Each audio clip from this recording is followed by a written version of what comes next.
Coming up on this episode of Good Teams Win, Great Teams Cover. We're definitely keeping going back. They're making the right moves. They've kept a solid base. They've made a couple of additions. If those additions have a significant impact, at least one of those has a significant impact, then I think that we're sorted for a good run. And I think we're one of the favourites to reach the Super Bowl, especially on the NFC side of things. Hello and welcome to the Good Teams Win, Great Teams Cover Week 10 NFL preview.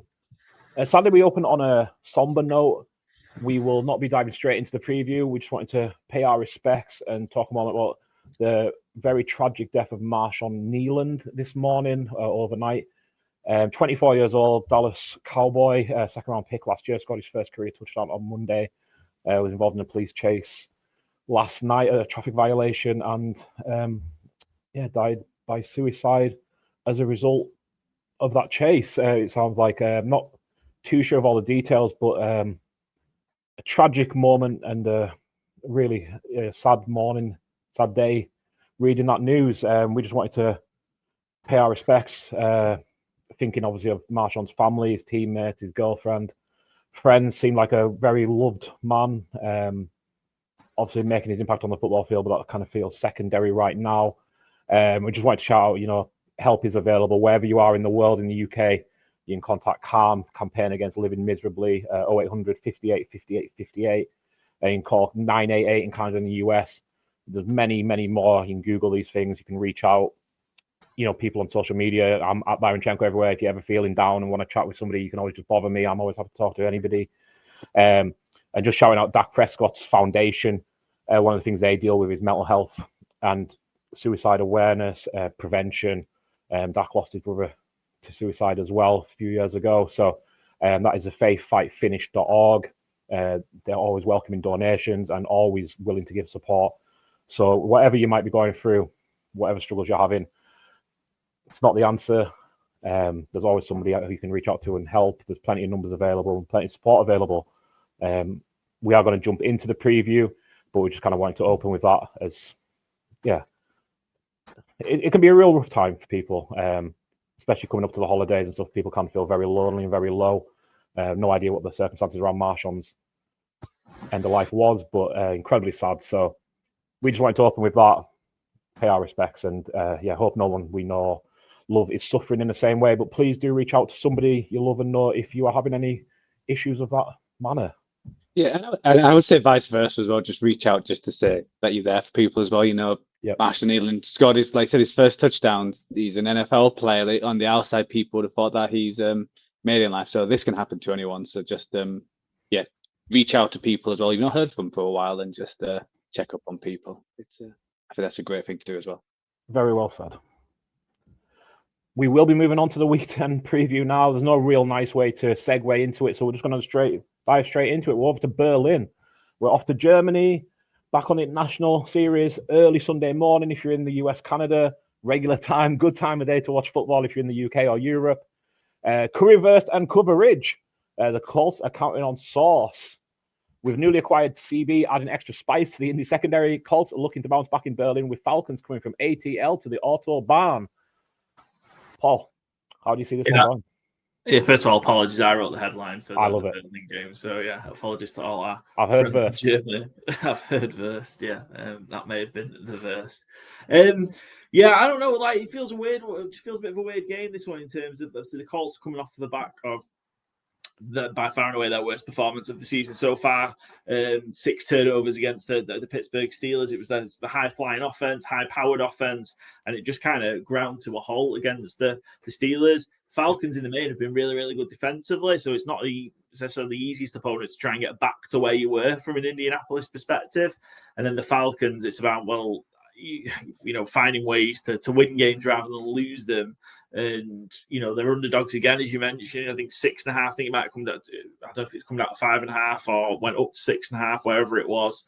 Which suggests an easy call to win, but I just don't see it. I think naturally the games when they're in a location for the first time internationally tend to be a bit of a struggle and also tend to be close ones. This is the first game at the Olympic Stadium, Olympia Stadion in Berlin. Great stadium. Possibly a fast track, because that's where the 100 meters world record was set by Usain Bolt in 2009. So definitely fast track for that. Don't know if it's going to be for on the grid. On the racing track, though, will they? No, but could be. Could also be on the gridiron. Yeah.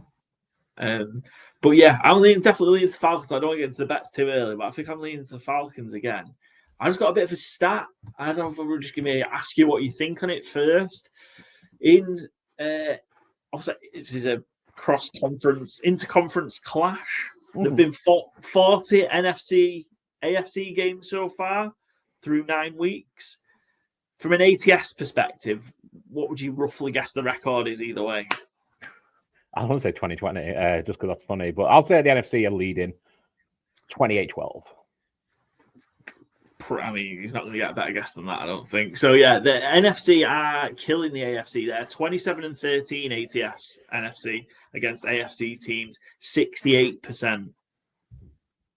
Which I find staggering. We've talked about, certainly the last couple of years, that AFC is where the power is. Yep. I'm not sure that's the case anymore. No. That's a great shout. Two of the top 3 teams, well, the 2 top teams in ATS coverage, 75% of the games they cover are the Seattle Seahawks and the LA Rams, both NFC. So that leads to that as well. So, yeah, we'll get into the bets in terms of shortly when I'll share my takes. But, yeah. Joe, how are you feeling? Yeah, I'm the opposite. I'm leaning the Colts on this one. Like the 6.5, when it was 5.5, I was fairly confident. That extra point just for the Falcons obviously kept it close with the Patriots last week. But I think Colts coming back off that, not a great way. It wasn't a great performance with all the turnovers, but they were still in that game. I think that's what I mentioned in the review. And just looking back at it, it did feel like, it was the first time their offensive line didn't hold up, which they have for a while, and the Steelers managed to stop that run. When you look at some of the injuries, we're not quite sure if Sauce is playing. I know he cleared concussion protocol, but is it too early to play? But if he does, that would be an amazing matchup with him and Drake London. I think they both match up well. And if you can take away Drake London from this Falcons team, it's really on Bijan, which is not the easiest thing. But it feels like this Falcons team is a bit one-dimensional, and I think Lou Anarumo could scheme up to stop this team. Also, I think Leonard Floyd's out for the Falcons. Bergman, the guard, is out as well. And I think on the Indies side, they had a few who's out. DeForest Buckner is out, which I think is a big one for the Colts. So they've both got injuries on both sides, but I still lean the Colts just with some of because they're going to have to get pressure on Danny Dimes, and without Lloyd, I know they've got the 2 youngsters, and they are putting players under pressure, but kind of do what the Steelers did. The Steelers had 3 great pass rushers all on top form going after him. I think this is going to be a different kind of game. They're going to try and get They're going to get Taylor, who was my offensive rookie of the year, mid-season awards. Get him going again because he had a slow game last night and last week. And if he's cooking, then it just opens up this offense with all the wide receivers and the tight end as well. I think it might be a bit too much for this Falcons team. Just on the Drake London note there, Fantasy Points have a wide receiver cornerback matchup report every single week. Very nice tool for fantasy planning. Their 4th best matchup this week is Drake London over Sauce Gardner. Sauce Gardner hasn't been great this year. We obviously know he's a very talented player, but he hasn't been great this year. So Drake London has the 4th best advantageous matchup in the league this week, if that is any indication. I think we'll get a more motivated Sauce. I think he'll be used differently. So I'm not going to take that as a banker of Drake London going to go off, but it certainly bodes well for the Falcons in that sense. I want to take a look at the bets, Paul. I think you'll be first up here. Yeah, I kind of screwed myself out of the point. I jumped on the Falcons a bit earlier. Falcons plus 5.5. So obviously if the Indy win by 6 now, so I'm going to be furious. Yeah, I just need Falcons to cover. This is the bet. I might flip it to the 6.5 and take the slight loss. But yeah, I just think the Falcons are going to keep it close. I'm expecting this to be a low-scoring game. The line's 48.5. I just think, like I say, with these international games at a new place, I think they tend to just be a little bit slow to start, and you can be a bit of a drag for points. So I like the 5.5. And ultimately, looking back at it again, and I rewatched the highlights of the Falcons a bit earlier on with the Patriots. I think the Falcons should beat the Patriots last week. I really do. And I think they can keep with this Colts. If from an offense perspective, if the Colts do start going, I think the Falcons can keep with them. if not, I'm expecting a good performance from this Falcons defense as well, and to kind of make it not as necessarily as easy for the Colts to bounce back. I think it's a lot of points. A lot of points to give. Sorry, just to kind of go along with you, I have picked the Colts, but in a game that could be weird because it is international, and those games tend to be a bit weird, the Falcons might maybe feel like a perfect team to play in a weird environment, because every week is a weird environment in a Falcons game. Yeah, so that's I true. can certainly see the benefit of taking the points. I have taken the Colts, but I don't think this isn't one I'll be picking in the fourth fold. I'll tell you that early. That's fair. But yeah, I just like the points. I'll take it. I think the Falcons at least cover. I think they can win the game as well, to be fair. I was so down on the Colts' performance last week. And I feel like with Danny Dimes, as much as kind of this is what you get with him in terms of once the turnovers start, they don't stop. Very much like Pringles. But yeah, it's just the nature of him. I think like once he just gets in has that nightmare, he finds it very, very hard to come back from. Let's see, because they've gone all in on him. I know I thought you had a great trade deadline show, which go check it out now. Go listen to it. Joe Barron did a really, really good job. But that point about they've pushed all the chips in on Danny Dimes here by giving away those two first. So, yeah, I don't know. I'm a bit worried for him. He's been brilliant. And we don't think they'll get those first back if they like trade Anthony Richardson, right? The Cowboys do like an old first round. That is a very good point. Yeah. Never rule anything out with Jerry. Yeah. I love how that came back to bite us. Brilliant. Yeah, so Falcons 5.5 plus 5.5 for Paul. I've gone Danny Dimes anytime touchdown scorer 3-1. He scored 4 already this year, I believe. So I've liked my quarterback touchdown bet this year. So I kind of think maybe near the goal line they might sell out to stop Jonathan Taylor, which is very sensible because Jonathan Taylor scores 50 touchdowns a game, it feels like. So I think that might be an opportunity for Dimes to just sneak one in. I like the price at 3-1. Joe? Yeah, talking about bets we like. I've gone a tight end getting 2 touchdowns and gone for the Colts on this time at Tyler Warren. Again, another award winner of mine as offensive rookie of the year. And I think the only issue, obviously, is with all the weapons they do have with Jonathan Taylor, who gets a number of touchdowns and the wide receivers. But if they're going to try and stop Jonathan Taylor and put all the effort into that, then Tyler Warren's going to be up. And he scored 3 touchdowns in the last 5 games, but he's been getting ones most games. So, it only takes... you get that one early on, and then he might have the opportunities if this does turn into a bit of a shootout. So, Tyler Warren 2+ TD there, 4 teams. Can I just give you a quick tight end fact against the Falcons? And it doesn't help. It doesn't boost your bet, sorry. It is a bit of a hater one here. But this is from my friend in the fantasy Twitter space, Ryan McDowell. Brock Bowers scored 43.3 points last week. The Falcons have allowed 42.6 all season to tight ends. It's the hardest matchup for tight ends in the league. But Tyler Warren isn't a normal tight end. So, fuck it, we ball. Joe, do we need to talk about, have you got a problem betting tight end 2 touchdowns? The bookies have got a problem with him betting tight end 2 touchdowns. I was about to say, yeah. He's not the one with the fucking problem. Did they limit your bet? Did they only let you have like $5 max on it? Is that like... yeah, definitely. Like I said, for tonight's game, Thursday Night Football, I've got Bowers 2 touchdowns, and I've also gone 3 touchdowns. Brought Bowers 100-1 as well. So if he keeps winning, you might as well roll with it. It's a Patrick Mahomes anytime TD kind of bet. You just keep rolling with it and keep cashing in them. Getting 14-1s back.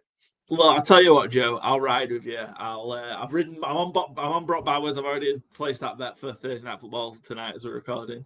I'll ride you on Tyler Warren as well. When the man's hot. And man is hot. And speaking of hot, we have got a hot matchup in the early Sky Sports window. Off to Florida. The Patriots come in as 2.5-point favorites at the Buccaneers. The over-under is 48.5, slightly obscured by Drake May, but it is 48.5. I was going to say, if I can get the over 8.5, I'll take it. May the best man win. Baker and Dre in showdown. Patriots and Buccaneers clash in a battle for the Bay, and more importantly, the Tom Brady derby. Joe, how are we feeling? Yeah, it's a strange one. I think with the obviously the Patriots have won 6 in a row. But when you actually look at the teams they've beaten, obviously the Bills was a huge game, but they're beating the Panthers, which, how the Panthers are playing now, but what they were in the season. They beat the Saints, the Titans, the Browns, and then the Falcons. So they have had a fairly easy schedule, and you can get hyped up with what's happened. And then on the flip side, the Bucks started off well, winning all them close games. And I think having that bye, it feels like it's like yesterday's news. We've just completely forgot about them. How good, like looking at the power rankings, how far they went down. Paul's certainly as ranking, they dropped quite a bit. That's no shade on them as well. To be fair, there were just some good wins around last week. And if you want to spend your power rankings, you're gonna have to be up at 2 a.m., mate, to do it. Exactly. Record, so Paul has them at 10, but I has them at number 2 and I have them number 4. So that's the difference between how we feel about the Bucks. But yeah, I still think the Bucks are a great team, and I think what Todd Bowles could do is try and limit Drake May. I think Todd Bowles is one of the best defensive head coaches around, and Boutte seems like he's not playing this week. So you rely now, you take one of his weapons, and I think he's been an important weapon. I also think it's going to be a game, and it reflects in my bet, where it's going to be a very pass-heavy game. The Bucks are really good at stopping the rushers, obviously with Vita Vea, just like the man mount in the middle. And surprisingly, the Patriots have not allowed a 50-yard rusher this year, I don't believe. So it's going to be a lot of pass-heavy, and both of these teams have been in them kind of games, especially the Bucks, where Egbuka has gone off. Obviously, Stefan Diggs and plus whoever with Boutte out has to step up. And I don't know if they've got enough to. I think it should be a close game. I think it's going to be a fun one. But I'm leaning the Bucks to win it by 3. Last-minute field goal, last second field goal for the Bucks with Baker driving them all the way down the field. Done it plenty already this season. Paul, how about you? Yeah, again, this was a game that I kind of flip-flopped on. I was initially on the Patriots, seeing as an underdog, but I've kind of come around. And we'll talk about a bet in detail. But yeah, I think this could be a really, really good game. I can't really defend having the Bucks at 10 in my power rankings. Like, I think I had them at 8, and then for some reason I had the Patriots and Broncos just come up a little bit and bumping. Kind of feel like it's been a long time since I've actually seen the Bucks play, and it's probably because they were hidden away in the last game in the late slate. Well, the walk over the Saints as well. Like, it was a non-game, really. And I think they walk over the Saints, but it was the majority of the score were defensive scores. One, I think they got 2 defensive touchdowns. So, and it could have been 4, I think. Yeah, I think Antoine Winfield had 2 called back. Yeah. But like they just kind of were just hidden away, but I'm hoping obviously with the bye week they can got a little bit healthier. Hoping Egbuka, because obviously I don't 2 weeks off in essence to be in a position where he's back fully from his hamstring injury, and I do think it'd be a really, really good game. I've just learned from an ATS perspective and bet perspective, just that NFC v AFC thing again that I mentioned earlier. No major reason as to that. A couple of bits in terms of where we're at. 86% of the money and 85% of the bets is on under 48.5. The Patriots are 5-0 ATS in their last 5 meetings against the Bucks. Wow. With all 5 of those games going under. Patriots been pretty good on the road recently, covered the last 5 road games, and over is 8-2 in the last 10 Bucks home games, including their last 5. Oh. It's been a while since the Tampa Bay Buccaneers beat the New England Patriots in Tampa. It was the 16th of November, 1997. Ooh. And Joe? Number 1. The question is, gents, what was the UK number 1 on the 16th of November, 1997? I have an instant thought. Celine Dion, My Heart Will Go On. It is not. Oh, I'm going to go 97, 6 years old. Spice Girls. It's not, but it's kind of the right genre, right area. Is it Bewitched? It's not, again, right area. Do you have a little clue? Think more Euro pop. Aqua, Barbie Girl. Aqua, Barbie Girl. There you go. It was just its 4th and final week at number 1. What a banger. What a classic. What a noggin on that geezer as well. Dr. Jones, as I like to think of him as. There you go. Fantastic bald noggin. I'll just some injuries. Just let's look out for Chris Godwin. Yeah, it's good serious stuff. Yeah, no. Chris Godwin didn't practice, and Bucky Irving didn't practice on Thursday for the Bucks. So usually when they don't practice Thursdays, it can be unlikely to play. And same for Stevenson didn't practice on Thursday as well. So we might finally get that Henderson full game, plenty of touches game we've been hoping for. So yeah, it won't be on my bet here because of injuries, the bookies don't have the mark up yet. But I'm going to be taking Trevion Henderson 100 plus rushing yards as his breakout rushing performance. But the odds aren't up for it yet, so that will be on our Instagram and all our socials post when the post gets posted. My second bet will be, and yeah, I'm sure the Bucks. Speaking of back, will be hoping those players can turn back time and get back fit quickly. So there's a lot for you. And speaking of turn back time, Emeka Egbuka is my bet of the game to have 2+ touchdowns. Started on fire. He has tailed off a little as his hamstring injury was preventing him from being at his full best, I think. But I'm taking him to score 2 or more touchdowns at 7-1 here. Wide receivers lining up in the right side of the formation have done really well against New England Patriots. Just a case of do they move Christian Gonzalez to shadow him? Hopefully not for this bet. Emeka Egbuka, 2+ touchdowns, 7-1.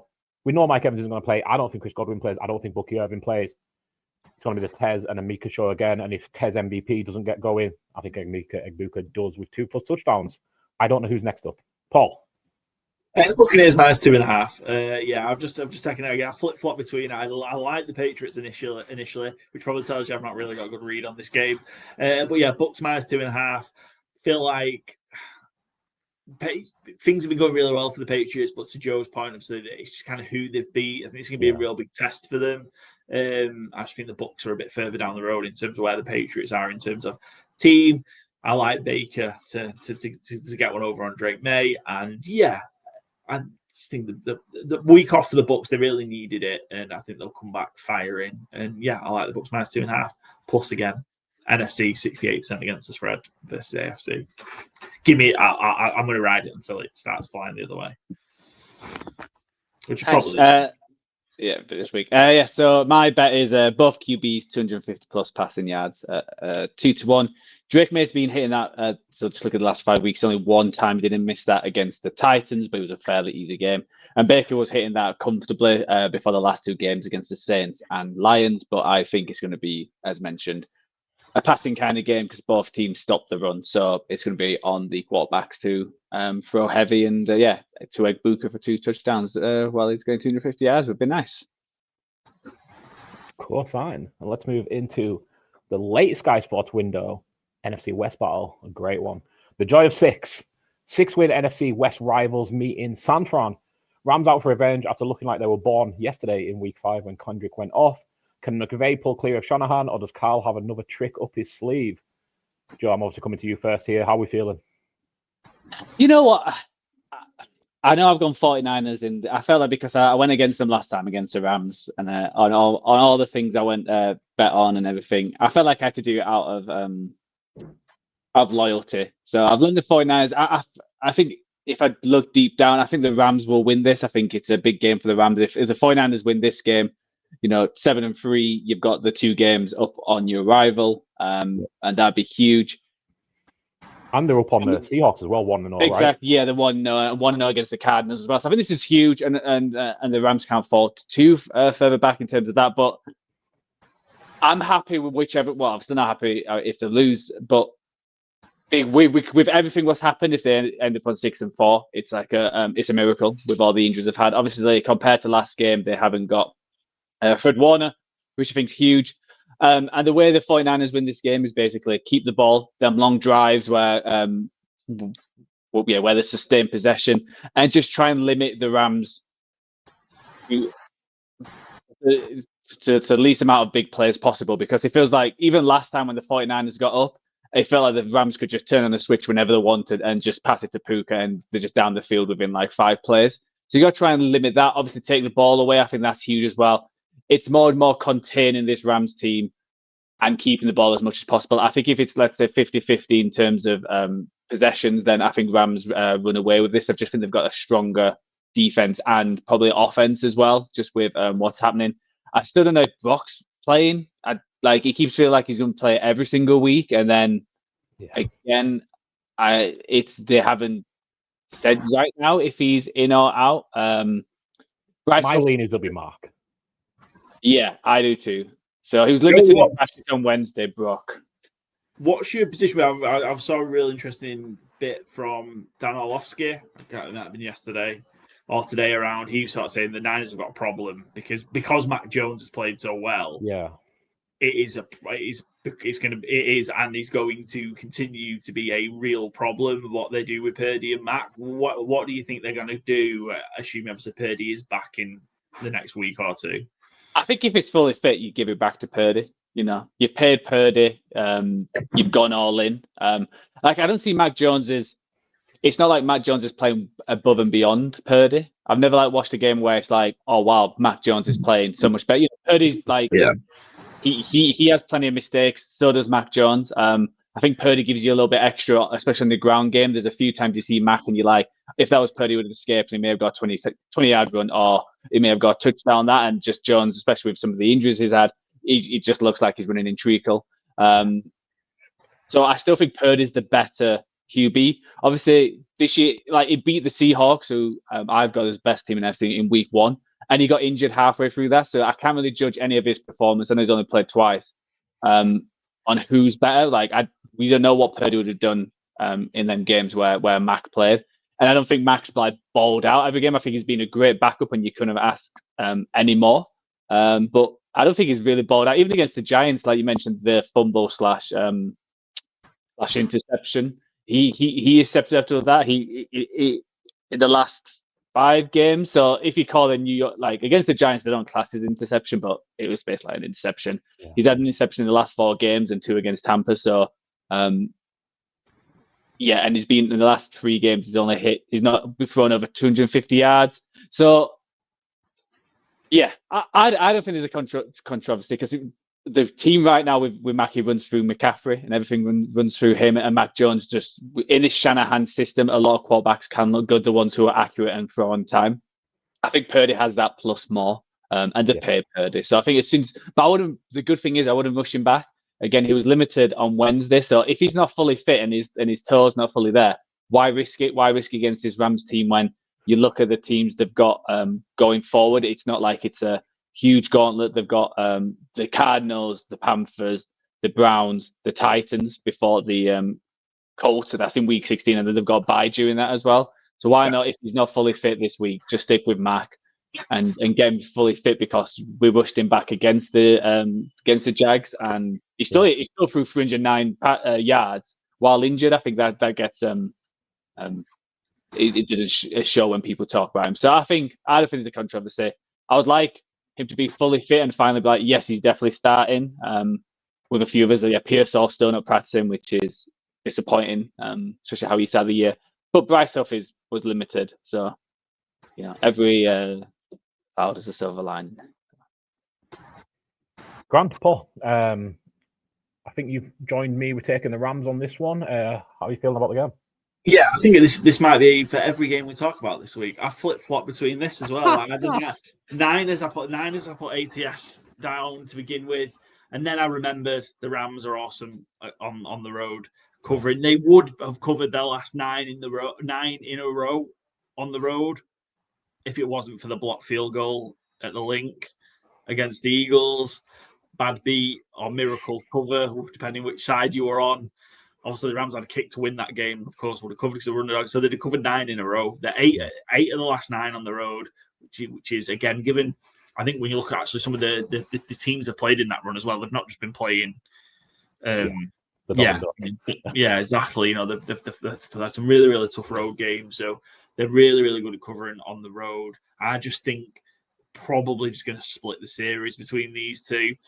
As much as kind of my principle and my betting principle is division home dogs. I don't know. I think it's so hard, and the Niners are so beat up, and they're doing an incredible job with it. And Shanahan should absolutely be in the conversation for Coach of the Year when we get to awards. He's done an incredible job, and the whole coaching staff have. And Robert Saleh deserves a lot of credit as well, and being able to kind of navigate their way through this just a mess of injuries again. But I just think the Rams are just going to overpower them this time. I think it's going to be it's just going to be a little bit too much. Do you worry that in a regular season that Shanahan's 10-3 against McVay? the regular season. So and it was like they had quite a lot in a row as well. It was only the last 3 before the one early in the season where Rams won 3 in a row. So that was their 3 victories in the last 30. Yeah. I was going to say, phase 2-0 on the road in San Fran in the last 2. Nice. Yeah. So look, I've not bet the Rams yet. What have you bet? Let's find out. I'm on the under 49.5. 4 of the last 5 meetings between these two in San Francisco have hit the under. 90% of the money, 88% of the bets are on the under. I just give me the under. I think the Rams defense outstanding. Might be able to just keep things tight and It's incredible graphic as well on you. Yeah, it's a great graphic. I just typed in Jared Verse and it was him and his rookie and he's just flying over the pile. Was Daniel sacked for Vikings? I think he just was like, "Yep, I'll get that. That picture is the best one." Yeah, under 49.5 anyway. No points. I have gone Puka, Mr. Puka Nacua, the GOAT. Just a little fun fact about this creation here, but I've got him 7+ receptions, 100+ receiving yards, and a touchdown, 5-2. I was kind of stunned looking at this. So he's got the second best matchup overall, using that wide receiver cornerback matchup from fantasy points against Lenoir. They've got him listed as going up against. However, when he plays in the slot, no player in the league averages more yards per out run in the slot than Puka Nacua. It's over 4 yards per out run. Insane total. The 49ers give up the second schedule-adjusted points to slot receivers in the league. So against the 49ers in week 5, Tutu Atwell ran the most slot routes. Well, Tutu Atwell's on IR, and Puka Nacua was second with 18. I think he takes a lot more of that slot work this week with no Tutu Atwell. 49ers give up 6.8 fantasy points over expected in the slot to slot wide receivers. I think Puka Nacua cooks here, as he does most weeks. It's only 5-2. Not a huge price, but I think 7 receptions, 100 receiving yards and a touchdown. None of those are crazy for Puka Nacua. So that's why I'm going at 5-2 here. Before Joe. Go on, Joe. I was going to say, it certainly helps that, I don't know if you saw, McVay said his imaging on his ribs came back negative. So even though his limited practice yesterday, he's going to be playing on Sunday. And before Joe reveals his bet, Byron, is this going to be George Kittle 2+ touchdowns at 14-1? Is this what? I hope so. I did think about that, but I thought about the Bourne ultimatum. So Kendrick Bourne 100+ receiving yards is 16-1. I was surprised how big this was. I'm guessing because with Jennings coming back, he's probably the true number 1 wide receiver for Jones or Purdy, whoever plays. But he's even above Evans at 50+ receiving yards. So if you think 100's a bit too rich, you're still going to get better than Evans at 50. But yeah, Kendrick Bourne, 100+ receiving yards. I think he got like 160 or something like that when they last played. So to get another 100 yards, 16-1 for Kendrick Bourne. It's not quite 14, but a little bit better. Fantastic. We are going to go to Sunday night football.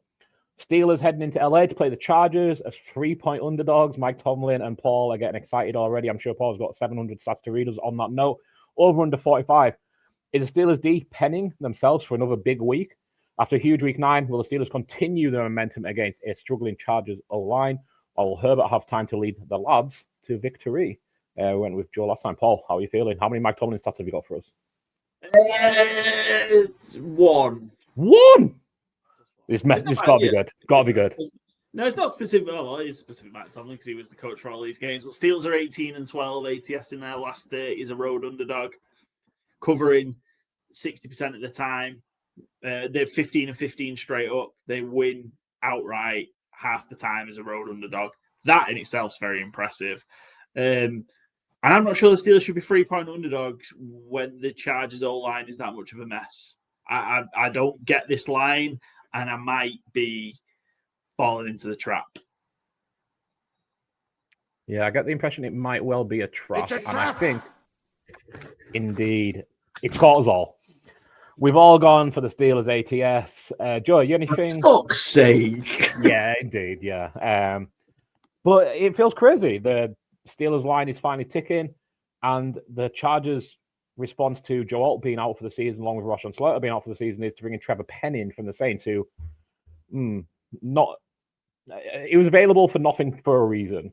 It's so hard to do any like at that point. Of course, what do you do? Like, it's so hard to do anything. So fair play to them. Just take a shot. Try it, yeah. Why not? Yeah, doesn't because the current situation isn't working. So yeah, and if you heard, you should have heard the bonus pod. What me and Byron did. He had an incredible stat about Penning playing guard anyway, where. Yeah, Justin Herbert, his rushing yards might be quite high because he's going to be running around for his life against this Steelers defense, who certainly cooked against the Colts and made that offensive line look terrible. And they're going into a game with a terrible defense. But yeah, I've got the Steelers as well, just because with the 3 points being plus. I would if it was -3, I may have gone the Chargers. If it was flipped, I think it's going to be a close game. I think. The O-line obviously massive, but they've still got Justin Herbert. It's not like the Steelers team's been on fire. All season, they obviously had a great game against the Colts, but I just think this Chargers defense can do something against Rodgers as well. I don't think that they're as good as at the start of the year, the Chargers defense, but they're good enough to certainly slow this Steelers offense down.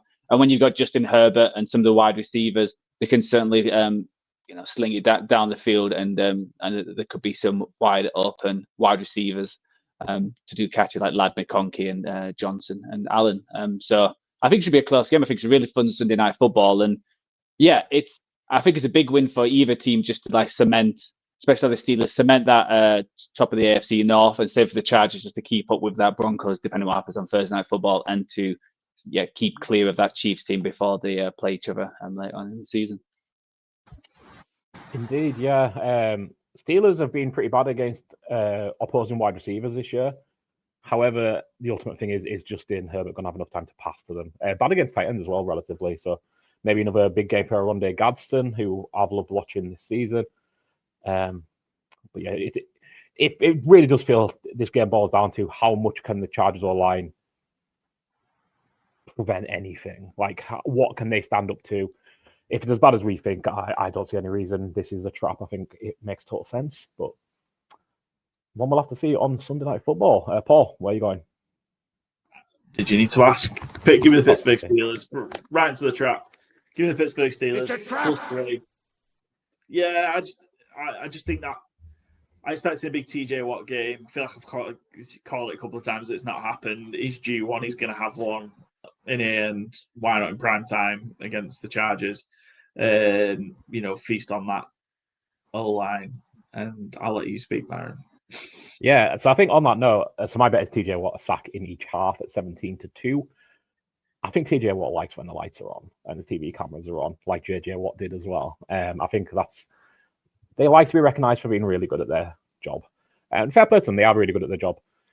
But I think especially when the cameras are on, they like to let people know how good they are. And yeah, Trevor Penning or whoever else is going to try and stop TJ Watt this week, best of luck. He got cooking last week. After a really poor start to the season from the Steelers defense and TJ Watt himself, I think they're getting more to cooking with fire now, so cooking with gas. Give me a sack in each half at 70-2 against this terrible Chargers O-line. And Joe, finish us off. Yeah, I've got double touchdown scores. So I've got Vidal and McConkey. Anytime touchdown scores at 22-5. Like I said, I'm fairly confident. I think McConkey will get one. Obviously, Steelers they had a great game against the rush last week, but also susceptible where Chase Brown ran all over them as well. So it depends which one turns up. But he certainly can, how he's performed in the last few weeks. I think Vidal's certainly got a great chance to get a touchdown. So both of them to get TD for the Chargers at 22-5. Fantastic. And we're going to head over to Monday Night Football. And this is my bad. I didn't mention this in the setting up the show here as we were focused on other matters. But we have a guest for the Monday Night Football. We've got Phil Mount Stevens from the British and Irish Eagles to talk us through the game. So we're going to jump over to Paul and Phil chatting about the game, and then we'll come back and talk about our best bets for the game. So we'll catch you in a couple of minutes.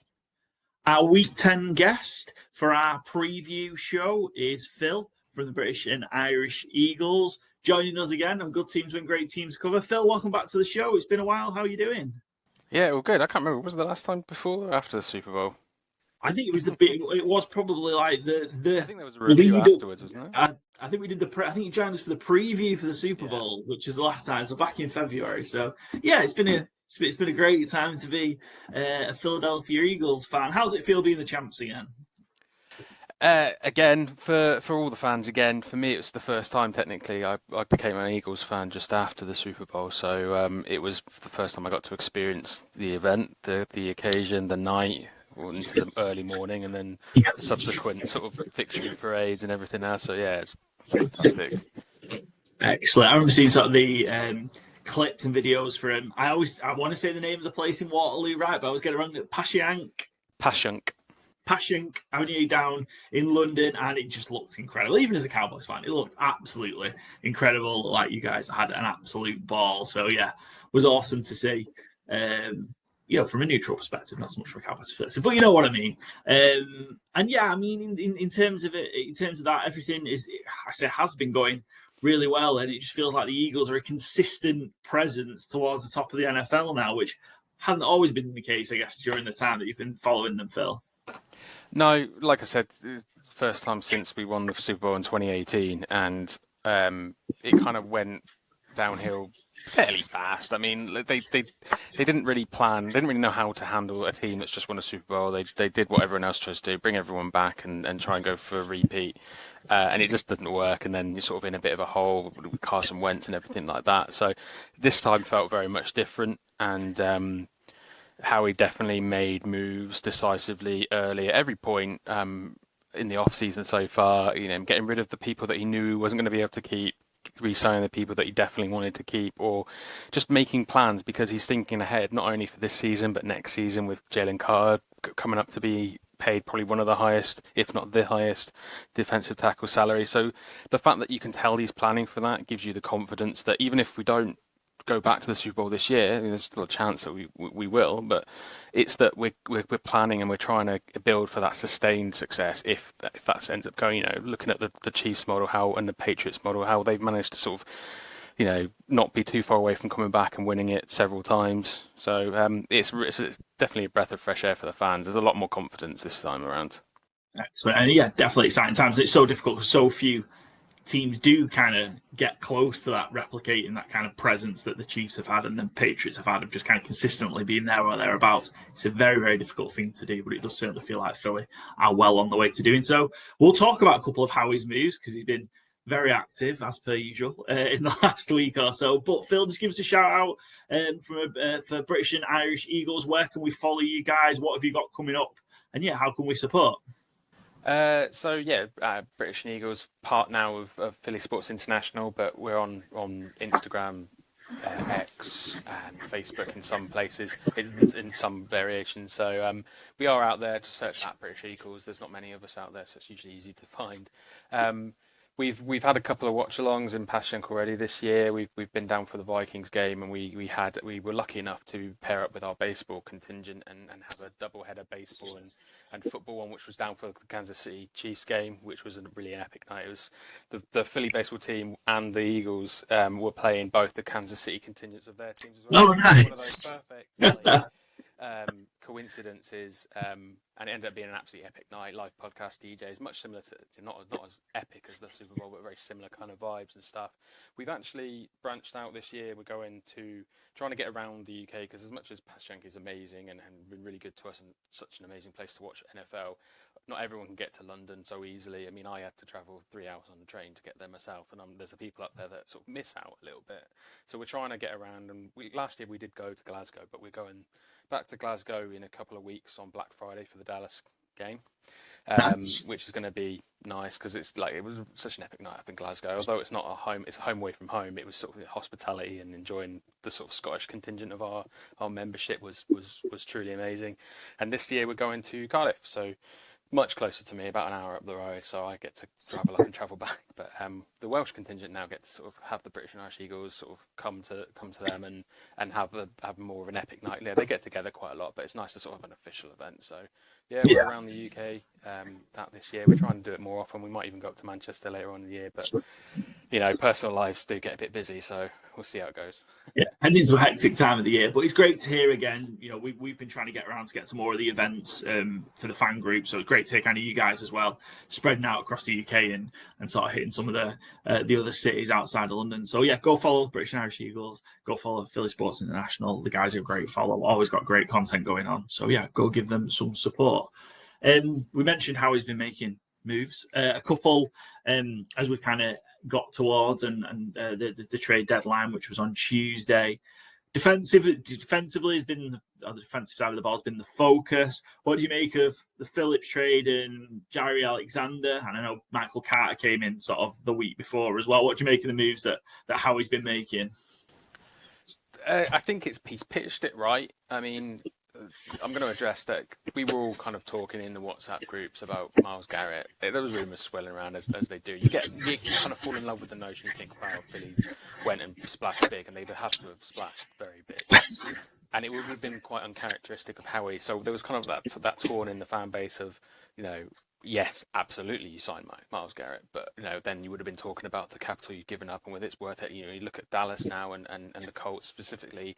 People are looking at the trades and going, great trade, but then they're going, but you've given up this. So there's always that contingency of having to discuss that. So what Howie has actually done, I guess you can argue, is perfectly balanced in the sense that he's not ventured too far, he's not put too much on the table, and we do have a decent amount of picks to sort of play with. So you would have been an understanding if he'd given away a little bit more and got more players back. But he's looked at the cornerback depth and obviously the edge with Jalen Phillips being the big sort of standout signing. For Carter and Alexander, very much we've obviously had trouble with the cornerback 2 position. We have Cooper DeJean, but he's been almost excellent in the slot, and we don't really want to put him outside unless we can find someone to replace him in the slot. But kind of what Howie's done with the 2 moves is he's found contingencies for both. So if he has to put Cooper DeJean on the outside, he's got Michael Carter to sort of deputise in the slot, known for being quite good there.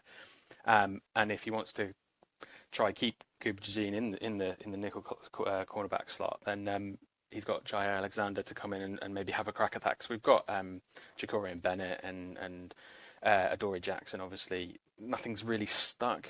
There's been some flashes. Some each of them have had sort of maybe a good half a game or something, but nothing that you can pin your hat on. And if you're going to go back to the Super Bowl, you've got obviously the people talking about the Colts going in for Sauce Gardner. That's exactly that's just a more extreme version of that, because they recognise that this is a window to go back to the Super Bowl, or not to get to the Super Bowl. So they're going all in on that position, and I feel like you need to shore up those kinds of positions, because those are what ultimately lose you a game in a moment and end it all in a second. So I think overall the 2 cornerback signings, they're good. They're not great. I mean, there's detraction points from both of them.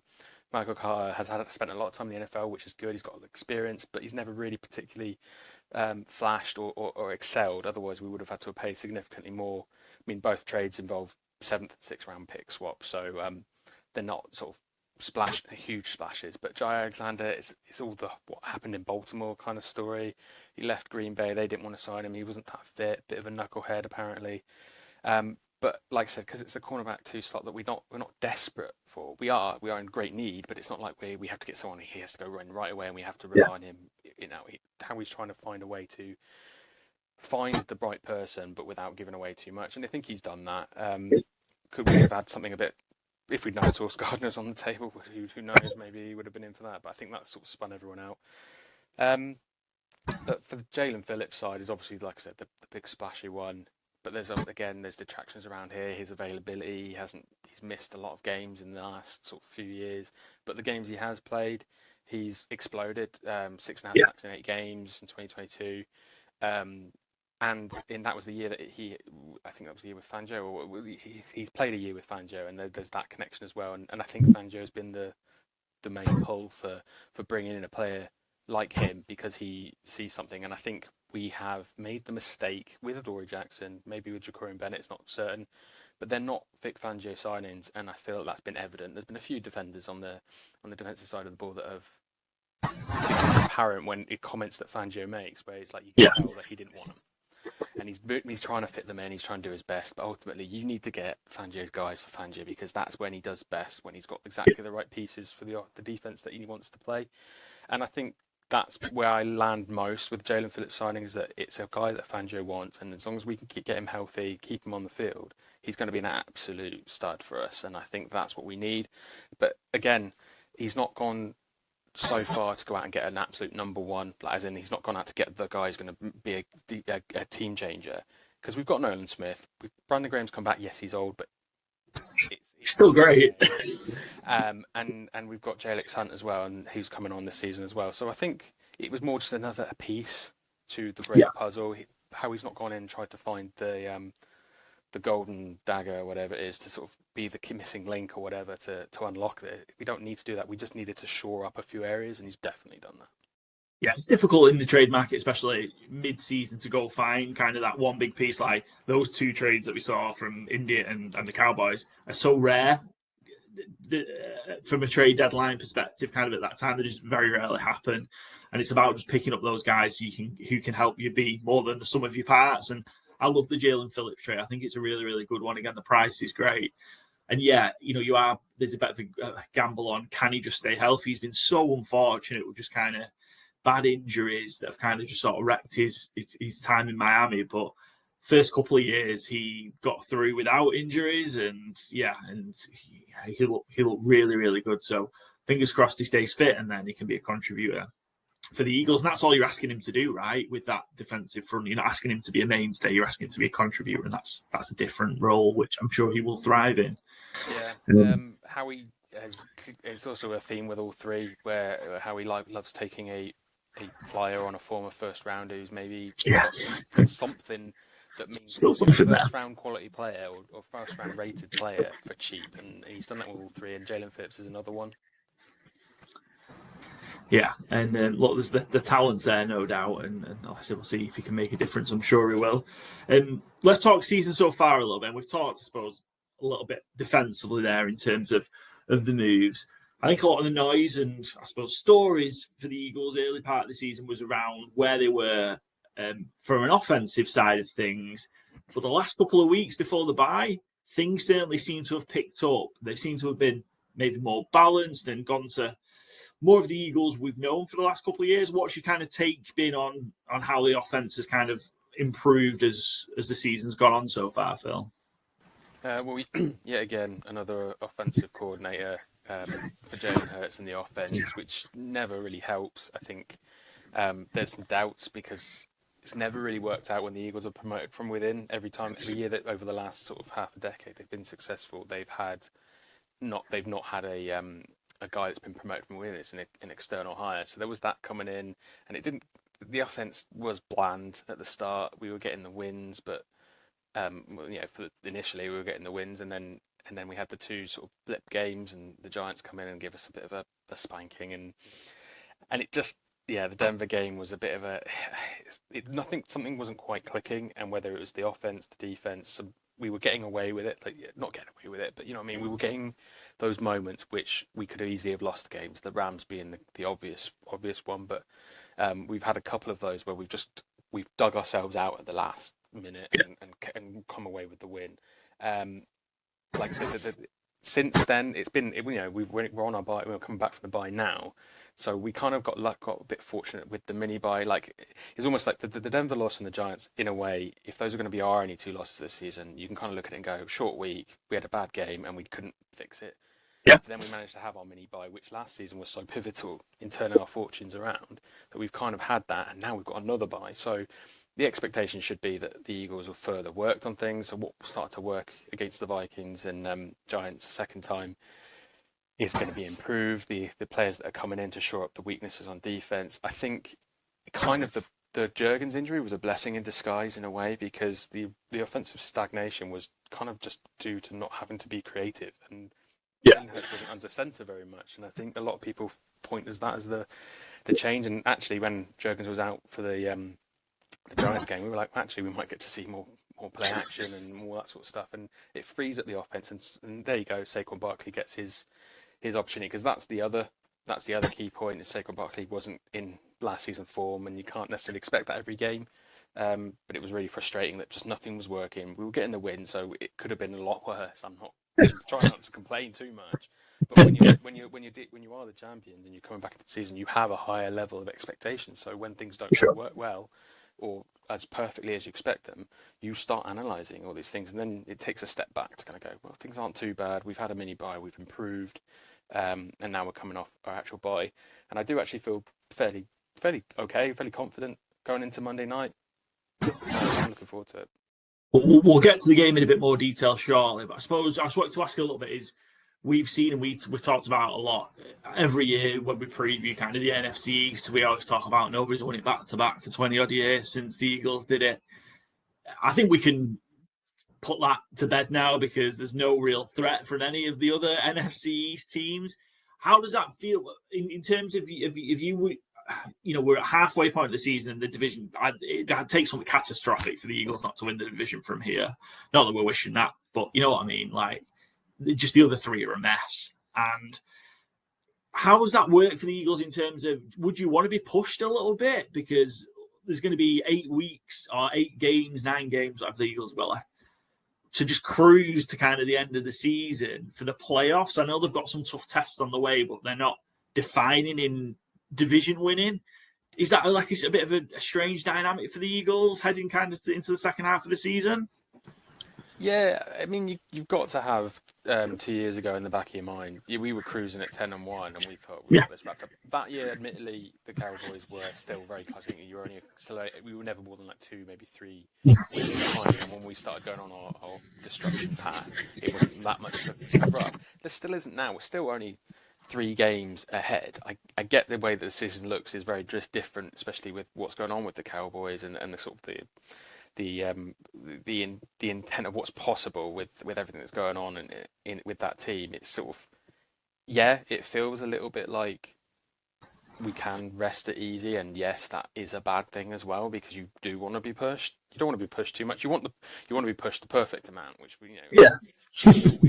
which doesn't exist. But I guess you can look at it 2 different ways. Like if you're being pushed, you keep being kept on your toes, and you're not sort of laying off, in which complacency doesn't set in. But also having a bit of a cushion and a bit of comfort allows you to play around, allowing you to be a bit more experimental, a bit more riskier, to figure things out and try new things. And it's easy to sort of take risks when you're ahead. So I'm not sat here kind of going, we've locked up. Everyone seems to be doing it. I hate the fact that people are saying we've locked up the East because we haven't. The magic number is 6, but there's still 9 weeks to go of the season. Yeah. So there's still plenty that can go wrong. But that being said, I don't believe we are the team of 2 years ago. But it's just you have to remind yourself that is a very realistic possibility and not get too complacent, I think. Yeah, that's fair. And so let's get into, I suppose, this week's game, week 10. It's Monday Night Football. It is the Packers and the Eagles.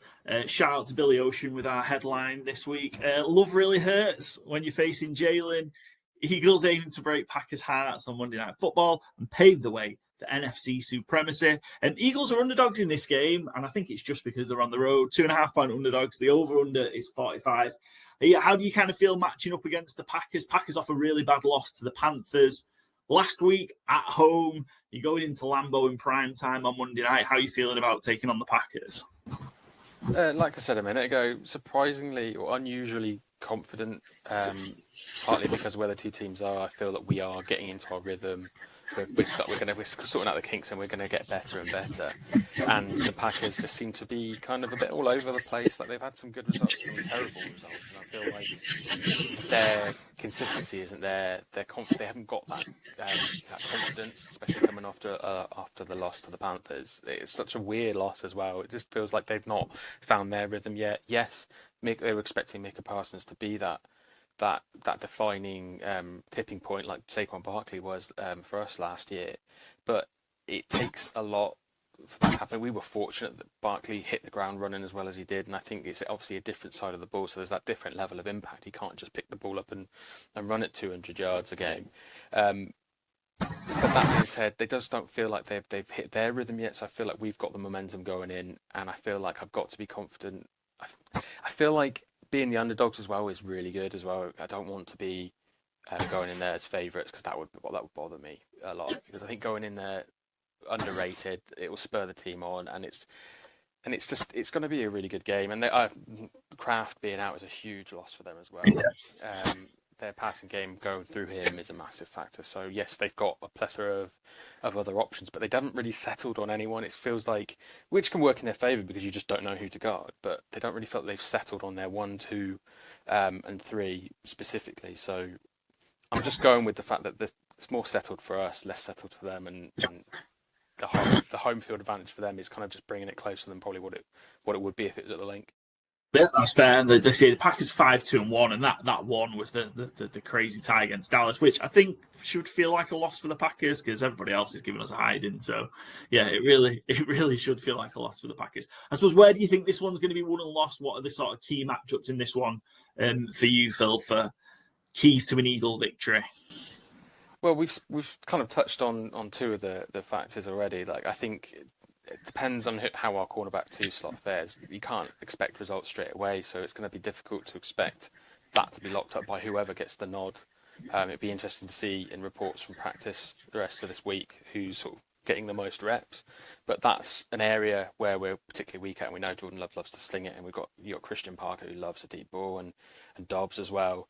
So there's a potential for us to let that bring the game too close or get away from us. If we can't match them early on and they get a couple of good breakaways like that, then it's going to be hard to come back in a place like Lambeau. So I think it's coming out fast. It's coming out consistent like we have done previously. If they revert back to type before the 2 defeats, then we're going to struggle to get anything creative going. I'm just banking on the momentum, really. I think Barkley is obviously the main one. If he can have another game like he did against the Giants, then that's the main thing. I think we have our best games when he is on file, getting a decent amount chunk of yards, because it just opens up the game. When the run game gets stifled, not that we struggle, but we're almost like too scared to shift to the passing game, and we've done it. We've been forced to, and it's worked. But it's almost like we don't want to. They're so frightened of giving the ball away that the passing game always seems a bit like hesitant. Yeah, that seems to have changed with the running game coming in. So I think it's going to be won and lost in the running game for us, and won and lost for them on the passing game. Yeah, I mean, it certainly feels like, I mean, the standard that the Eagles' offensive line in particular set is ridiculous in terms of the level of play over the last few years. And it felt like in the early part of the season that sort of dropped, not by a lot, but dropped a little, and it sort of was affecting things as a result on offense, particularly in the running game. Feels like they found that the last couple of weeks before the bye, and that offensive line's kind of starting to hum again. And yeah, when that's running, when that's working, that is probably the best weapon in the NFL, the Eagles' offensive line, because of how they're able to move people and then how that sets up the passing game. Give us a score prediction, Phil. What do you think the score is going to be Monday night? I was pretty confident on our pod 2 nights ago, but I'm going to stick with the same result because I'm manifesting it is 27-17 to the Eagles. I slightly might be surprised by the spread, but I just feel like our defense is good enough to keep them down to under three touchdowns, and I think that we'll have at least 3. So I'm going to sort of either side of the 21 mark for both teams. Yeah, 27-17, like it. And just where we are, kind of what you've seen from kind of the first 8 weeks of the season, or first 8 games of the season, what are your expectations, and what's your expectation or prediction for how the season is going to end for Philly? How far do you think the 2025 Eagles can go? I'm thinking that we're definitely capable of going back. They're making the right moves. They've kept the solid base. They've made a couple of additions. If those additions have a significant impact, at least one of those has a significant impact, then I think that we're sorted for a good run. And I think we're one of the favourites to reach the Super Bowl, especially in from the NFC side of things. It should be, the expectation is we want to go back to the Super Bowl because we want to prove that it wasn't a one-off. Because the first time we did it, it was very much all in for that season. We want to show that we can go back. But I think it's very much contingent on the players going in. So I'm kind of going that I expect them to get to the championship game for sure. But it depends on the other teams, the Rams, the Lions, but I guess the Packers, depending on how Monday night goes, they could be right there with us as well. So it's going to be interesting. Yeah, Eagles still favourites to win the NFC 4-1, just ahead of the Rams and the Lions, and then they're just behind the Bills and Chiefs in terms of winning to win the Super Bowl. But there's not much in it at all. So yeah, rightly so. I think how they performed through 8 weeks. That's right. That's exactly where the Eagles should be. Phil, you're going to take on our 4-4 challenge. How you feel about taking it on? So we've had mixed results. We've hit once, and our guest almost hit last week. Our guest went 3-1 last week, so kind of a a good bar. How are you feeling about taking on the challenge this week? Oh, not confident at all. My betting's been absolutely horrendous. I had one week where I got a really, really big parlay came in from the results, but ever since then it's just been absolutely atrocious. So Fair. Christmas Yeah. is good, but my betting isn't. Yeah, so we'll see how it goes. But I've had a little. Excellent. If you are listening to Good Teams and Great Teams cover for the first time and don't know what our 4-4 challenge is, we ask our guests to pick one favourite, one underdog, one over, and one under from this week's NFL slate. Puts it together in a 12-1 bet, and we'll see if we can find a winner. Phil, start us off with your favourite, I guess. Let's start there. Who's your favourite of the week from week 10 in the NFL? Yeah, so I'm going with the Colts because they are on a run. I'm interested to see if last week was a fluke. I want to see if Daniel Jones is the guy or whether we're going to see the old guy again. But I'm going with the guy that we're so used to seeing, yeah. Yeah. I mean, it's an exciting little ride, but I'm going with the fact that they're going to come back. So when the team that they've got, as long as Daniel Jones doesn't get inside his own head, they're going to go far this season. They're going to be a surprise contender for the AFC, and it's exciting to watch. And players like Jonathan Taylor, the run he's on, it's just fantastic. So I think they're my favourite because it's just got the most interesting aspect of it. Yeah, that's our Germany game this week. So at the Olympic Stadium in Berlin. Yeah, it should be a fun one. And yeah, Sauce Gardner added, as you mentioned earlier, to the Colts, who seems to have pushed the chips all in, and they must be extremely confident in Daniel Jones then for the long run if they're willing to give up 2 firsts to go get Sauce. So yeah, really intriguing to see how that goes. That's Colts against the Falcons. So Colts is your favourite. I think 6.5-point favourites. Yes, they are. So yeah, pretty resounding favourites. Who's your favourite underdog of the week? I think I can take a guess who it might be. Probably not, because I'm not sure. No. It didn't stand out more, but I've actually gone for the Vikings. Oh, nice. Okay, Vikings hosting the Ravens this week. Yeah. Yeah. The Ravens have been a bit up and down this season. McCarthy had a good game last week. I feel like they're a bit spicy, the Vikings. They could either get absolutely trounced or they could have a good game and win. And I'm curious again to see them. I'm not a massive fan of the Vikings. I don't particularly want them to win, but I'm looking at it going, well, it'd be interesting to see if they can topple someone like the Ravens, because the connotations of that kind of upset would really put a nail in the Ravens season. So it's quite good from that perspective, I think. Yeah, huge win last week. I thought you were just going to pick the Eagles. Like, I just felt Eagles as underdogs felt they're right. They don't. I guess it's a bit weird. Like, I want them to be underdogs, but I don't think they're underdogs. No, I mean neither do I. Like, I think it's just solely the fact it's in Green Bay. I think they always say you get kind of a 3-point start when you're at home. So yeah, but yeah. The Vikings huge win on the road last week against the Lions, who are normally so good at home. So, yeah, interesting to see if they can back it up this week. And they are 4-point underdogs at home to the Baltimore Ravens, who, yeah, feels like they're on last chance saloon every single week at the minute. So the margin for error for Lamar and co is very, very small. Let's go with your under next, Phil. Where do you think there might be a bit of a struggle for points this week? It was a toss-up between the Jets game and the Panthers game. I'm trying to work out which one you think is going to be low but ends up being an absolute crapshoot and being like 50, 60 points. But I'm going to settle with the Saints and the Panthers just because the Saints are just they're not really settled at quarterback. They're not going to score many points. The Panthers probably will end up scoring like 30, but I reckon the under is going to be fairly safe there, I think.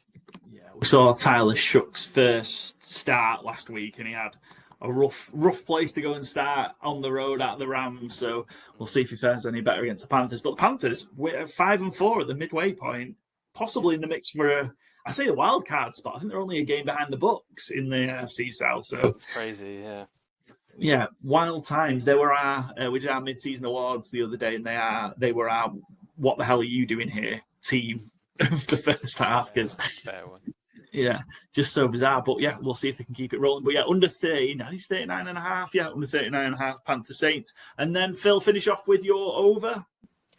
Going with the Bills Dolphins, and not only that, I'm expecting that the over is just going to be the Bills. There's not going to be the Dolphins side. It's just going to be 50-3. Yeah, that's fair. We can't keep discussing almost every week. I don't think they've pinched a couple of wins, but when is the week that Mike McDaniel is going to get fired? Because feels like it should have happened by now. They don't know either, but I think they were glad that the GM's gone. But I think they think that McCarthy's McDaniel, is there till the end of the season. I think there's no point. I think is their thought process. Yeah, but yeah, so it's Bills, Dolphins over 50, and yeah, I'm with you. I think the Bills could just do that all by themselves. Yeah, with the way he's gone, and they've given the Dolphins some pretty bad beatings in the last few years. Excellent. So just to recap, we've got the Colts as your favourite, the Vikings as your underdog, Bills, Dolphins over 50, Saints, Panthers under 39.5. That works out as a 12-1 shot. So we'll see. Fingers crossed, Phil, if you can be the first guest of the season to hit the fourth. Hey, that's it. Look, I love the confidence. You guys back what you're sharing, which is cool. And yeah, look, we're looking to hit another one ourselves. We've only hit one between us so far this season. It's been rough going for the fourth hole, but every confidence that we'll hit one this week. Phil, just before we let you go, give us another shout out again where we can follow and see what you guys are up to from a British and Irish Eagles perspective. Yeah, mate. Like I said, the main channel on X at British Eagles, on Instagram, same handle. Putting out lots of content as much as we can. Usually around competitions, events that we're running. Like I said, we've got a couple of events coming up in Cardiff and Glasgow this month. We will be going back to Passyunk most likely for the playoffs, but obviously it's up in the air about when and what those is. So stay tuned if you follow us for that. We will be going down there. We'll probably be there every week in some version of another. We'll get a reservation. So come down and join us for the players when they come around. phillysportsinternational.com is our website, so that's obviously a good place to start. Excellent. I'm determined to come down to Passyunk one week when I'm down for one of the London games. But if I come, do I just have to not mention that I'm a Cowboys fan? Is that kind of the best bet? To be fair, the podcast that Passyunk do themselves, Young Life podcast, check it out. It's a really good little podcast. It's not so much football oriented. It's more American sports and culture, and in the UK they talk about all sorts of stuff, and it's hilarious. They did a recording, a live podcast, or kind of live, on the night of the Kansas City Chiefs and Royals game, and their producer is a Cowboys fan. He turned up in I can't remember who it was, but he turned up full jersey and everything, took it in good humour, just proves the point that not all Philly fans are assholes. Very true. We do take it in good humour. Everyone's welcome down there. You have to, if you're a Dallas fan, you're obviously going to get a bit of ribbing, but it's a really good place to go. It shouldn't deter you. Fully expected. Awesome. Down to come into your Dallas Cowboys jersey. Don't worry about it. Excellent. Well, we'll be there. Make sure we come down next time we're in London. But Phil, thanks very much for joining us. Appreciate it. Best of luck this week and best of luck the rest of the season. And we're going to finish off our episode with our Monday Night Football bets, plus the rest of our fourfold picks, ATS picks, everything else before we wrap up for week 10. Thanks to Phil there. Phil Mount Stevens from the British and Irish Eagles. His insights on Monday Night Football and what promises to be a really great NFC battle. Eagles heading into Lambeau to take on the Packers. Paul, give us your take. Yeah, we just talked, 20 minutes ago, talked about walking into a trap on Sunday Night Football. I feel like I'm walking into a trap on Monday Night Football. Why the Eagles underdogs? Why the Philadelphia Eagles underdogs off a bye? It makes no sense. The Packers just got beat at home by the Carolina Panthers, and they looked horrendous. The Eagles have finally got cooking on offense. Yep. They've brought in some reinforcements on defense. Why the Eagles? Coming off the bye. Coming off the bye. Did I say that? I can't remember. No, I don't. Oh, sorry if you did. I'm just saying it as well, I guess. Yeah, I don't get it. So, I was walking to the trap. Give it the Eagles plus 2.5. Makes no sense. And Packers just lost the best offensive player. Tucker Kraft. I don't get it either. So I took Eagles ATS, but it's not my bet. I've gone Saquon Barkley, 100 plus rushing yards at 23-10. Rico Dowdle just destroyed the Packers last week. Saquon got cooking before the bye. I presume he's going to cook after the bye as well. So just over 2-1. Saquon Barkley, 100 plus rushing yards. I'll certainly take that. As well, just to point as well, Eagles off a bye are incredible as well, just historically and in general. As Paul mentioned, we always talk about Andy Reid off a bye. Obviously, part of that with the Eagles, but yeah, and 9-1 in the last 10, straight up 9-1 ATS off a bye. It's a trap. Joe, other than sound bites, what have you got for us? Yeah, obviously I know Barrington been crying in his pillow with Tucker Kraft going out for the season. So I've got his tight end room mate Luke Musgrave at any time touchdown scorer at 3-1. I was really just trying to figure out which Packers players because they've got so many wide receivers to choose from. But I thought, yeah, let's go with the tight end. Do it for Tucker Kraft to probably have some celebration just to shout out to his mate. But yeah, Luke Musgrave anytime TD 3-1. Grant, just to shout out the other person in that room they added yesterday, just because he has a great name, I just want to say it. Packers signed tight end McCallum Castles, which sounds like a whiskey company to me more than a real human being. Yeah, I'll have a glass of McCallum Castles. Is that the 7-year or the 10? So yeah, I'm not sure I'd put him in my lineup. It sounds a bit whiskey business for me, but an interesting name. So I hope we get to see more of McCallum Castles sometime soon. And they've got, we've seen some of the Irish kickers leave the NFL, or certainly the one at the Packers, but maybe we get a bit of Scotch in there instead.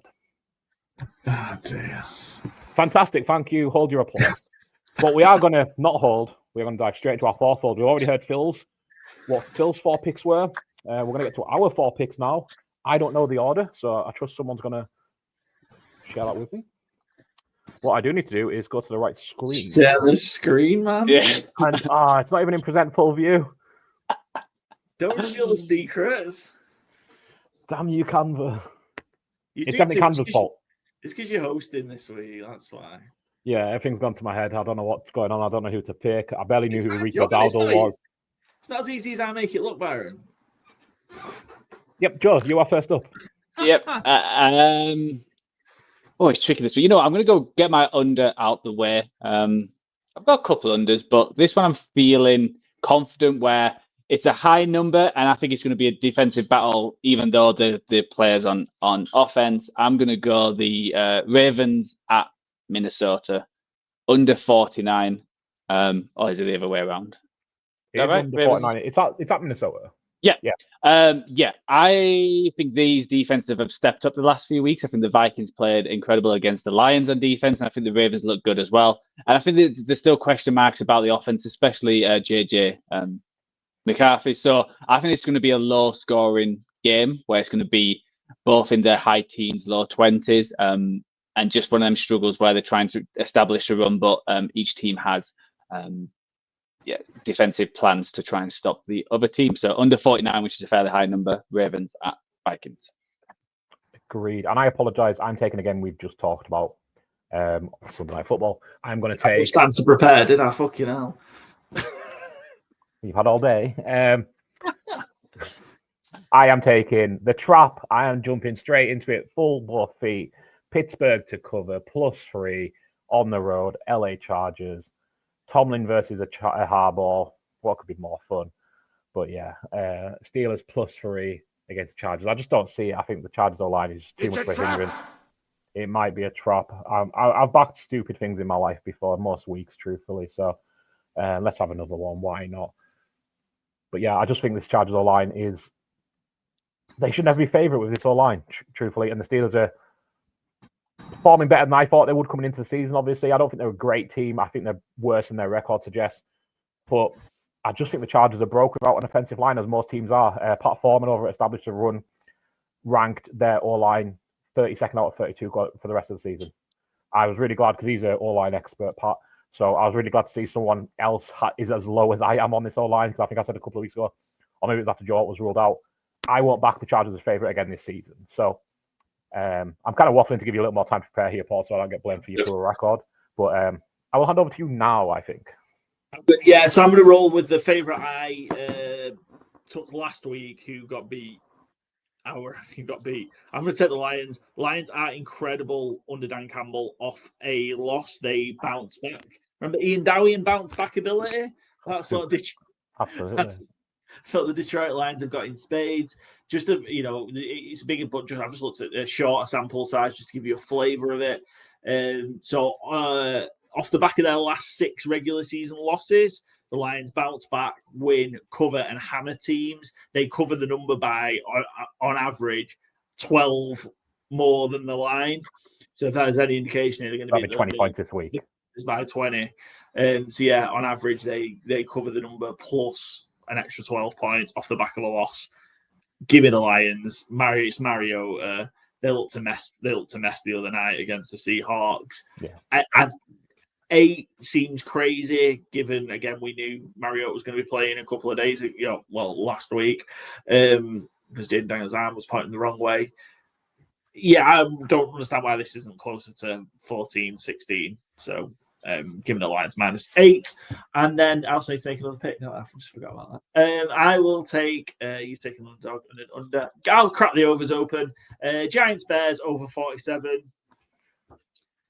Yeah.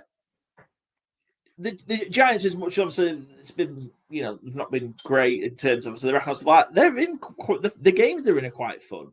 I think even without Scatterbo and obviously the elite neighbours who've both been injured for a little while now, they still find a way to score points. Like they're not, So Jackson Dart's doing a relatively decent job there, and then I think again Caleb had a good week last week. Obviously the Bears were nearly shocked and found a way to win, but I'm not expecting a shootout quite to those levels. 47 seems a bit of a low number for this, so give me Giants Bears over 47.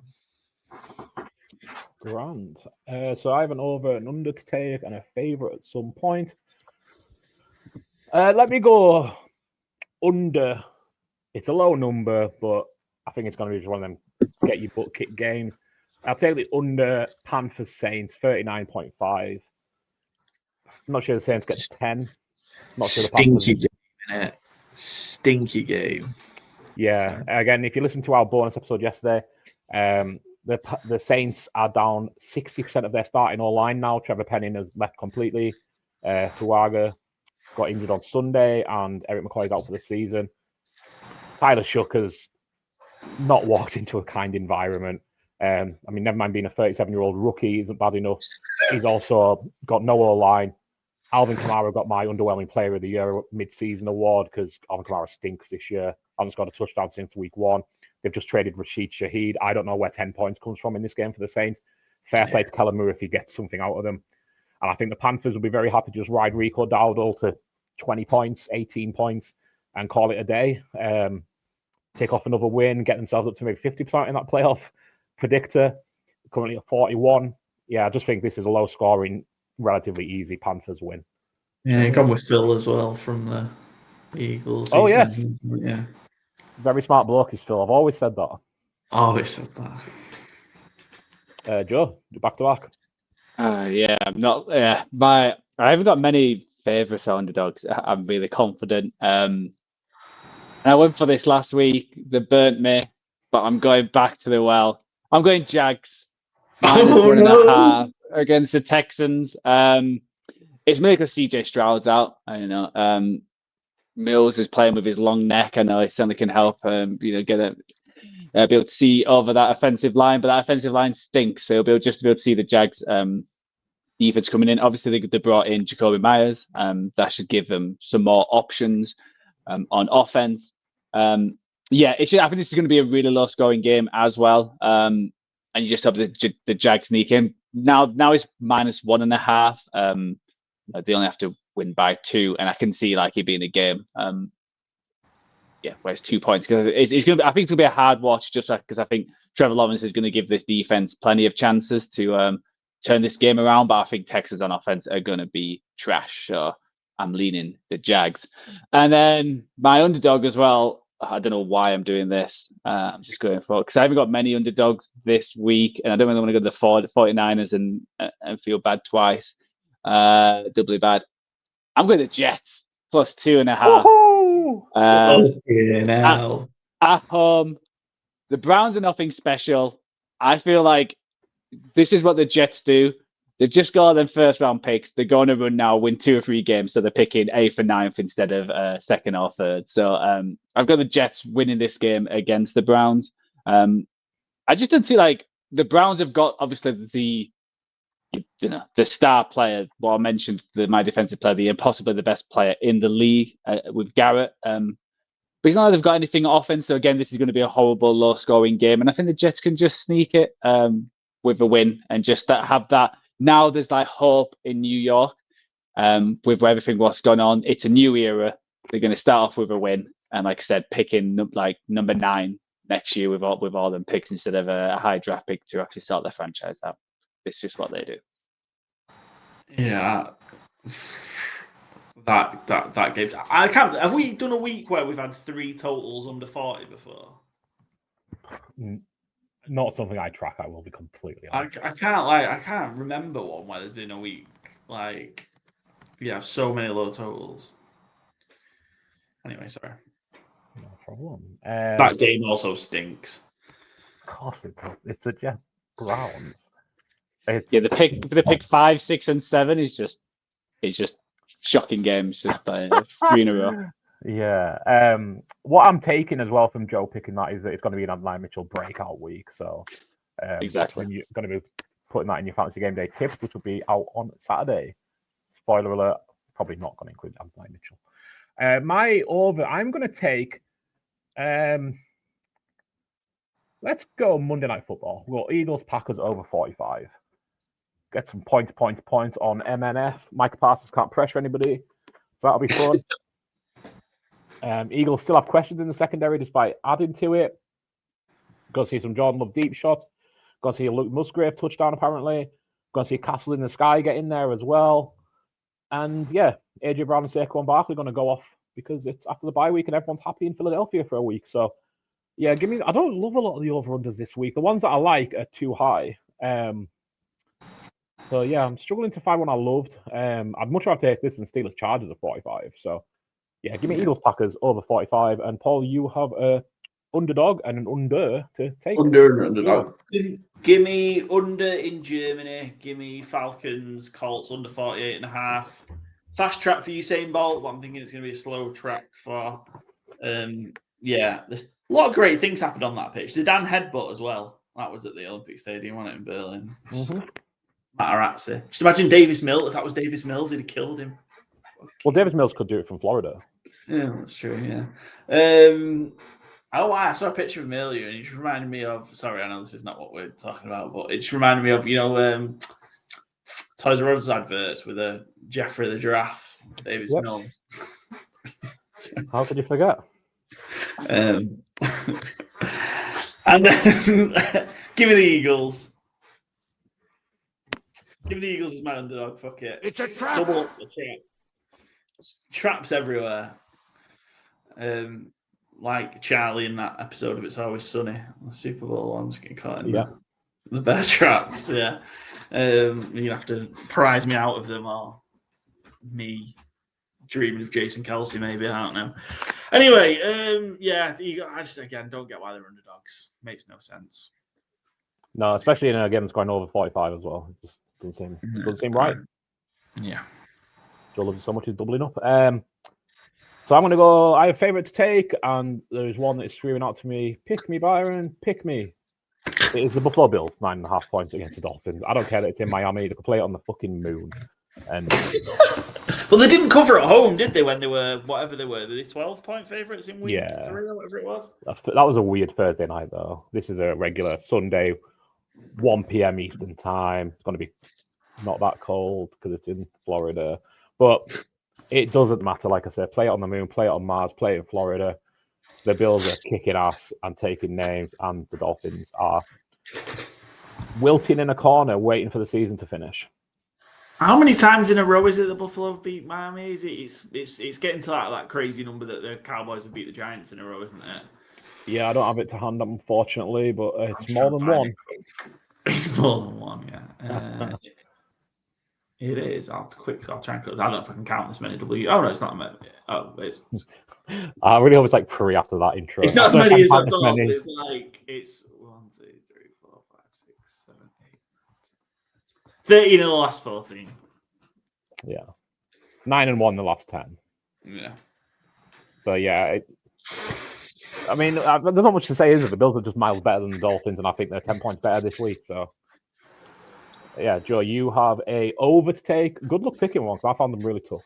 Yeah, the 2 overs I had lined up was the Giants Bears and the Eagles Packers. So I've had to just quickly scramble to find. I thought I probably shouldn't have taken the Jets at number 7 because probably no one was taking the Jets. They They definitely were. I'd already yeah, taken an underdog, and Paul would pick the Browns. fair enough. I'm going to go Patriots Bucks over 48.5. Like I said, I think it's going to be a passing kind of game, so I think they can score some points and be points. Lives up to Bucks Seahawks. Mm-hmm. Good teams win, great teams cover game of the season so far on a 2-1 vote. So fingers crossed. So that makes about a 4-4 challenge. All of these will be about 12-1, maybe slightly over, depending on your bookmaker of choice, obviously. So Joe has gone under Ravens at Vikings. Jags, -1.5 points at the Texans. The Jets, 2.5 point head start against the Browns. Over 48.5 points, Pat Bucks. I've gone Steelers as underdog. Under in the Saints Panthers game. Over in Monday Night Football, Eagles at Green Bay. And the Bills -9.5 at the Dolphins. Paul, Lions -8 at the Commanders. Giants, Bears over 47. Falcons, Colts in Germany. Germany under 48.5. And the Eagles as underdogs 2.5. And Phil, just to wrap his up from earlier, is taking the Colts as favourite -6.5. The Vikings as an underdog +4 points. That's a spicy one. Over 50, Bills Miami. And under 39.5, just like myself, for Saints at Panthers. And that leads us to go to our last games we haven't covered, going to our ATS section here. We are all on the Broncos, who you'll already have heard the result of Thursday Night Football. Monday night will be pushing it. And Charlie's also on the Broncos eventually after some, I'm just going to call it, fucking around. Yeah, big time fucking around. Yeah, make sure you watch Charlie till the end of his video because he was teasing us, is what he was doing. He knows what he's doing. He knows he's a big shot nowadays. 6 in a row he's going for. Or 6 in a row he has. 7 in a row he's going for. Yeah. And yeah, he's just teasing us. Paul is the lone dog on Falcons Colts. Joe is lone picking the Giants at home as underdog. Oh, no, at the Bears. My apologies. On the road against Chicago, 4.5 points. We're all on the Bills. I'm lone on the Vikings. I was really pleased to see Phil took the Vikings as well. I don't know. I just have a weird feeling about the Ravens doing something they shouldn't. They don't have much room for error, do they, I guess? They don't have much room for error. And between Brian Flores maybe scheming something up, and maybe we see something from... It's not a huge indicator of faith in JJ McCarthy. It's just his weapons are really, really good. And I don't know, have you seen his 9 thing with JJ McCarthy? Well, like this alter ego or something. Yes, the alter ego of JJ McCarthy. He's had 3 starts in the league and he has an alter ego already. This guy's either going to be a lunatic enough to be a Tom Brady level Hall of Famer, or he's going to be a laughing stock in 18 months. I don't know which one it'll be. I think they're about 50-50 at this point. But anyone who has 3 games in their career and has already unveiled their alter ego is someone that should be watched. For good or bad, we will see. Paul, you are somehow the only person to take the Brown. You are the only person to take the opponent of the Jets. That's got to feel good. Yeah, I feel good being on the side of that. Yeah, I think, you know what? I think, I don't know if Sauce would have played this week had he remained in New York anyway, obviously with the concussion, but, you know, they've just got rid of the 2 best players on defense. Like, and I know the Browns stink on offense, like they're awful. I think this could be a huge Judkins game. I didn't put him in as my thing for fantasy game day, and I should have done really. I think this should be a Judkins game. I've seen, is he flashed up on the report, though, injury report? Yeah, he does have a knock, yeah. So hopefully he plays because he's going to crush it. Yeah, I think he's just going to kill him, yeah. So, it doesn't need to be Dylan Gabriel. And, yeah, the Browns defense. I always say it doesn't travel well. It will travel well this week. Probably, yeah. I am lone on the Patriots versus the Bucks. Paul, you are taking the Saints +5.5. Did Jenny put this one in? No, but very much obviously you and Phil both went for the under. I think somehow the Saints can keep it close. I feel like, it's just that thing in it where the NFL brings you back down to earth. Obviously, the Panthers have obviously a huge, a lot of plaudits last week, and rightly so, for going winning in Lambeau. NFL's got away like the come down game. I think they'll win. I just think they might win by 3 or 4. Yeah, to be fair, that's normally a tack I like is a low under and a high point underdog. I think normally works out well. I don't have the research. It's kind of just like vibes based, but I don't hate the thinking there. Paul, you seem to be a lone dog on a lot of these, so I'm coming to you an awful lot here. Joe, if you've any takes on these games, please give them a shout. Yeah. But otherwise, I'm just going to whoever's got the loan. Texans, Jags. Paul, again, you are the Lawn 1, you get 1.5 point start. I liked it. Obviously, I've stuck with it. I say stuck with it. I flipped and flopped, but I stuck with it being Davis Mills. I think the defense wins this game for the Texans. They are so good. The Jags have been. I've been so disappointed with the Jags since they beat the Chiefs. Obviously, they had that huge. Again, talk about that letdown spot. You've had that biggest regular season win your franchise has had for 15 years or something. I don't know, and then you've just shit the bed since. I think they will get back a bit, but just don't really like where they are at the minute. And missing Travis Hunter is huge. Like, you've just sort of unlocked him a little bit in London in terms of his individual performance. And then, Jacoby Myers is in, but Brian Thomas Jr. might not even play. Like, you saw a bright spot out of him, and then he's sucked again.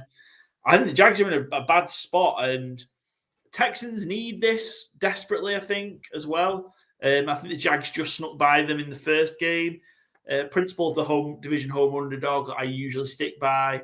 I think Davis Mills can do enough for you to win this game. I think ultimately it's going to be the defense that's going to win this game for the Texans.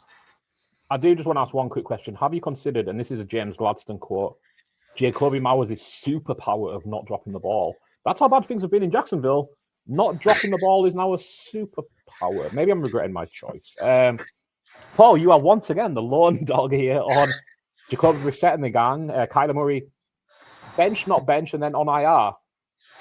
Well, I mean, he's not on IR, is he? He's busy with Call of Duty for a month because that gets released next week. So I'm not sure if he's busy with Call of Duty or sulking. Could be both. But it is Jacoby Brissett's show for the next 4 weeks at least. And he goes into Seattle as 6.5 point underdogs, and you are taking them. Yeah, quick question. Assuming Jacoby Brissett doesn't get injured, do we see Kyler again? No. For the Cardinals? No. It depends how much of a stinker he has this game. I think like in a few games, if he has a few stinkers like against the Seahawks defense, and then like whoever else they've got an easy out. So I think it's I think if he has a few bad games, then it would put Murray back in. I don't think they'll play him again because they want to trade him in the summer. Yes. Also, I know we talked about. I think I mentioned in the group chat, he could be a real good bridge quarterback. I disagree. I don't think. There's a reason Jacoby Brissett is still in the league, because Jacoby Brissett is a good soldier and he knows how to hold a clipboard and he's a good teammate. Yeah. I don't know if any of that is true for Kyler Murray. That's why I don't think he's a good bridge quarterback, because I don't think he wants to play that path. That's fine. I've just taken the Cardinals because the Seahawks kind of have struggled at home. Yeah. So I think Seahawks win again, but Cardinals keep things close. I think Cardinals are 6-2 ATS so far. Mm-hmm. 5-3. Sorry, they've been pretty good ATS. They just do tend to keep games close, so that's kind of where I'm going. Talked about the defense, how good it is usually in the first 3 quarters. Yeah, it was real good again. Obviously, the defense was good against Cowboys on Monday, and very good. Obviously, we talked about Marshall Nealon earlier. They gave up that special teams block punt touchdown. They'll give up 10 points to the Cowboys offense. Yeah, very, very impressive. And we're not talking Cowboys, but a worrying sign for Dallas's offense. But let's move on, because we'll be here for an hour. Another hour. Joey's solo on the 49ers. We talked about the game. Everybody's going Lions. Everybody's going Steelers. Joey's lone dog on the Packers on Monday Night Football. And that finishes off our ATS. Thank you for joining us. Thank you for bearing with us and letting us express our feelings about Marshall Nealon at the start of the show. Again, reach out to somebody, anybody, and make yourself available for your friends and your loved ones as well. Make sure you are reaching out, being proactive, like Joe said at the start. Very wise words. Please catch us on all your social medias. Give us a review on iTunes, Spotify. Give us a thumbs up on YouTube. We appreciate it. It helps us build. Give us a shout out on social media if you like what we're doing. Leave a comment on YouTube if you disagree with any of our takes. I'm sure there's plenty you do. And yeah, thank you for being with us and bearing with us. This is coming out Friday. Tomorrow, Saturday, we have our Fantasy Game Day 10-minute tips show, where we'll give you our quarterback, wide receiver, and flex, running back or tight end considerations for the week. Otherwise, we will see you Monday for the Week 10 review. We are past the halfway point and flying.